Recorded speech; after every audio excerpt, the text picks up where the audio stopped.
ரேவதி வந்து எல்லாத்தையும் வந்து தெரிஞ்சுக்கிட்டாங்க. மிஸ் பண்ணாம ஃபுல்லோடையும் கேளுங்க. விசிஎம் சுத்தமா போமாட்டேங்குது. பார்க்குறலாம் லைக் பண்ணிட்டு பார்த்தீங்கன்னா, கொஞ்சம் பேச வந்து மூடிட்டா இருக்கும். கார்த்திகிட்ட நீ தானே பேரங்கிற மாரி கேட்குறாங்க. அதெல்லாம் ஒண்ணும் இல்ல.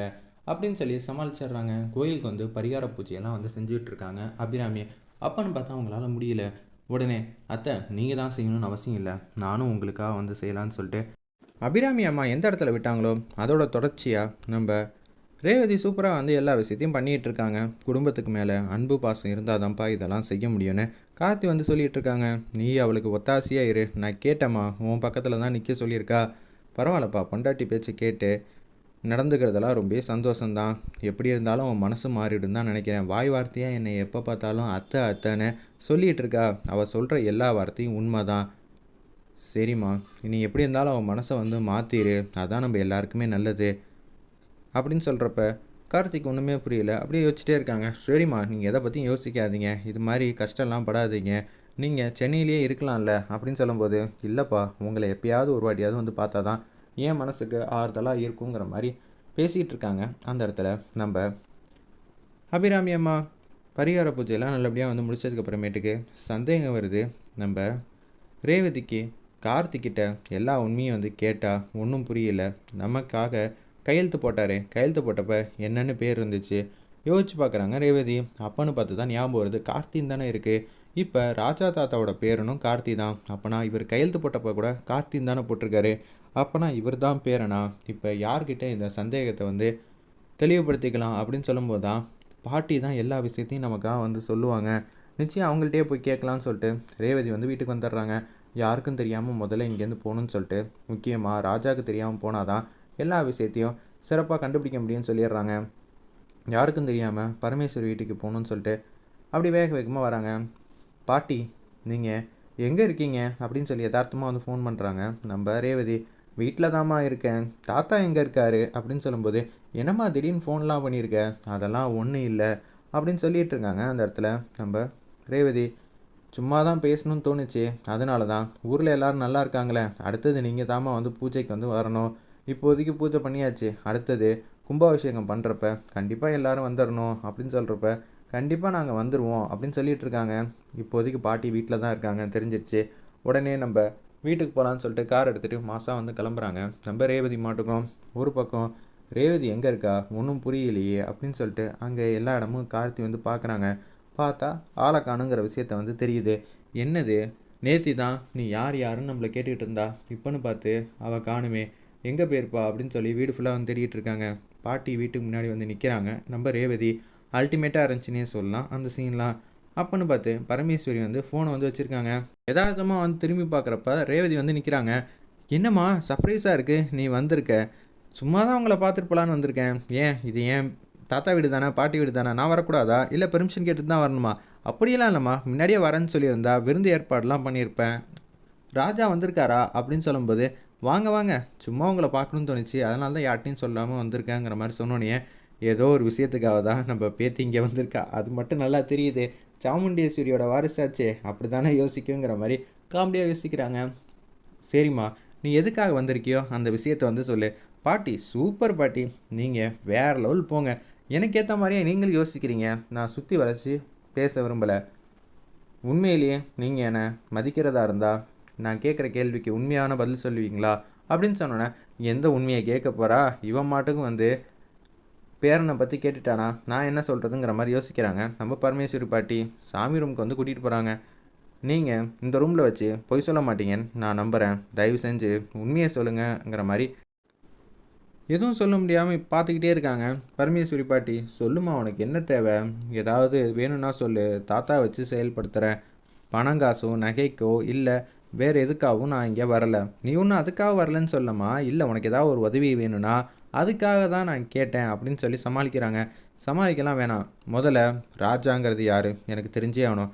ராஜாங்கிறது யாருன்னு நீங்கள் தானம்மா சொல்லணும். நான் அவரை முன்ன பின்ன பார்த்ததே இல்லை, இப்போ தான் எனக்கு தெரியும் அப்படின்னு சொல்லிட்டு இருக்காங்க நம்ம பரமேஸ்வரி பாட்டி. அப்படியா, சரி சரி அப்படின்னு சொல்லும்போது, உங்கள் ஃபோனை கொடுங்க பார்ப்போம் அப்படின்னு சொல்லிட்டு இருக்காங்க. ஃபோன் எதுக்குமா, சும்மா கொடுங்க பாட்டின்னொன்னே அப்படியே வாங்குறாங்க. முன்ன பின்ன தெரியாதுன்னு சொல்கிறீங்க, ஆனால் இத்தனை வாட்டி ஃபோனில் வந்து பேசியிருக்கீங்க, அதுவும் கல்யாணம் ஆகிறதுக்கு முன்னாடியிலேருந்து பேசிகிட்டு இருக்கீங்க. உண்மையே சொல்லுங்க பாட்டி. ராஜா யாரு? அப்படின்னு சொல்லும்போது, என்னம்மா சொல்ற? அதெல்லாம் ஒண்ணும் இல்ல. எனக்கு அவர் தாம்மா ஆரம்பத்துலேருந்து வந்து உதவி பண்ணிட்டு இருந்தாரு. நான் அப்பப்ப பார்க்கணுங்கிற மாரி கேட்டேனா, கோயில்ல கூட நான் உட்காந்துக்கிட்டு ஃபீல் பண்ணிட்டு இருந்தேன். அப்பதான் சாமியார் வேஷத்துல என்ன வந்து கூட்டிட்டு வந்தாரு நம்ம ராஜா. அதுக்கப்புறம் தான் சாமுண்டீஸ்வரி என்ன பார்க்குற மாரி தெரிஞ்சோனே, தந்திரமான முறையில என்ன வெளியில வந்து கூட்டிட்டு வந்துட்டாங்க. அதனால தாம்மா அன்னிலேருந்து வந்து பேசிட்டு இருக்கேன். மத்தபடி ஒண்ணும் இல்ல. இதெல்லாம் தெரிஞ்சுச்சுன்னா நீங்க சத்தம் போடுவீங்கன்னு தான் நான் பேசல. அப்படியா பாட்டி? செம்மையா வந்து சமாளிக்கிறீங்க. ராஜா யாருங்கிற விஷயம் நான் தெரிஞ்சுக்கிட்டு தான் இங்க வந்து கேட்க வந்திருக்கேன். உங்க பேரன் கார்த்தி தானே அவரு அப்படின்னு சொன்னோனே, அப்படியெல்லாம் ஒண்ணும் இல்ல. நீ தப்பா புரிஞ்சுட்டு பேசுற. கார்த்திங்கிறவரு தாடியெல்லாம் வச்சுட்டு ஸ்டைலா வந்து இருப்பாரு அப்படின்னு சொல்லிட்டு இருக்காங்க அந்த இடத்துல. ஓ! அப்படிங்களா? நீங்க காட்டுனவர் தான் கார்த்தி. அப்பனா நான் கல்யாணம் பண்ணவரு கார்த்தி கிடையாது. அப்படித்தானே சொல்றீங்க? உண்மைய சொல்லுங்க பாட்டி. என் மேல சத்தியம் பண்ணி சொல்லுங்க. உங்க பேத்தி மேல அன்பு பாசம் இருந்துச்சுன்னா சொல்லுங்க. எதுக்காக நீங்க இந்த உண்மையெல்லாம் வந்து மறைக்கிறீங்க? நான் அம்மா கிட்ட எதுவும் சொல்ல மாட்டேன். எனக்கு சில பல விஷயம்லாம் தெரிஞ்சாகணும். அப்பதான் என் மனசுக்கு நிம்மதியா இருக்கும். தயவு செஞ்சு சொல்லுங்கங்கிற மாரி கேட்டோனே, கார்த்தி வந்து ஃபோன் அடிச்சுக்கிட்டே இருக்காங்க. என்னமோ சம்மந்தமே இல்லைங்கிறீங்க. இந்த விஷயத்த சொல்லக்கூடாதுங்கிற ஒரே காரணத்துக்காக தானே அவரு இப்போ ஃபோன் அடிக்கிறாரு அப்படின்னு சொன்னோனே, சரி லவுட் ஸ்பீக்கர்லயே போடுறேன். நான் இங்க இருக்கேங்கிற விஷயத்த சொல்லக்கூடாதுன்னு சொன்னோனே, சொல்லு கார்த்தி, என்ன விஷயம் அப்படின்னு சொன்னோனே, பாட்டி ரேவதி அங்க வந்தாளா அப்படின்னு சொல்லி கேட்கும்போது, இல்லப்பா ரேவதி எங்கேயும் வரல. என்ன பாட்டி வாய்ஸ்ல ஏதோ வித்தியாசம் தெரியுது. சுத்தி யாரும் இருக்காங்களா அப்படின்னு சொல்லி கேட்குறாங்க அந்த இடத்துல. அதெல்லாம் ஒன்றும் இல்லை. பார்த்தீங்களா நான் இருக்கேங்கிற விஷயத்த கூட அவர் கண்டுபிடிச்சிட்டாரு. அதெல்லாம் ஒன்றும் இல்லப்பாங்கிற மாதிரி அந்த இடத்துல கார்த்திக்கு புரியிற மாதிரி பேசி வச்சிடுறாங்க. உடனே வந்து மயில்வாகனத்துக்கிட்ட சொல்கிறாங்க, ரேவதி எங்கே இருக்கான்னு தெரிஞ்சு போச்சு. எங்கப்பா? பரமேஸ்வரி பாட்டி வீட்டில் தான் இருக்காங்க. அவங்க கிட்ட வந்து உண்மையெல்லாம் கேட்டுட்டு இருக்காங்க. நான் தான் பேரனா இல்லையான்னு. என்னப்பா இது சத்திய சோதனை. அவளுக்கு தெரிஞ்சாலும் பிரச்சனை இல்லை. ஆனால் அவளுக்கு தெரியாமல் இருக்கிறது தான் நல்லது.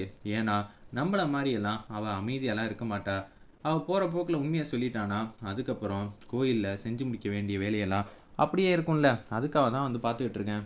முதல்ல கும்பாபிஷேகம் நல்லபடியாக நடக்கணும். அதுக்கப்புறம் எதுவாக இருந்தாலும் பிரச்சனை வந்தாலும் பரவாயில்ல பார்த்துக்கலாங்கிற மாதிரி தான் கார்த்தி வந்து யோசிச்சுட்டு இருக்காங்க. சொல்லுங்க பாட்டி. இப்போ சொல்ல போறீங்களா இல்லையா? என் மேலே சத்தியமாக சொல்லுங்க. ரேவதி வந்து மல்லு கட்டிக்கிட்டு இருக்காங்க.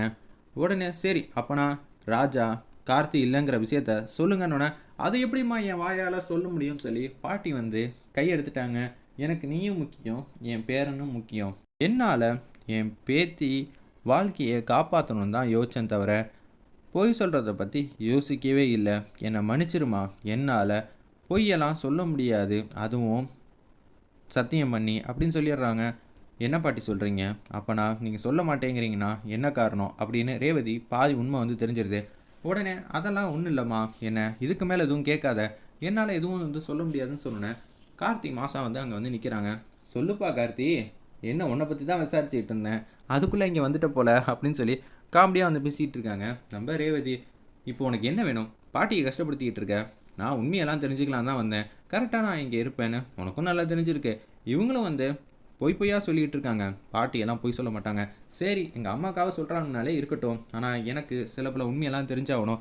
நான் கேட்டால் தான் நீ எதுவும் சொல்ல மாட்டேங்கிறியே. உனக்கு அப்படி என்ன உண்மை தான் தெரிஞ்சாகணும்?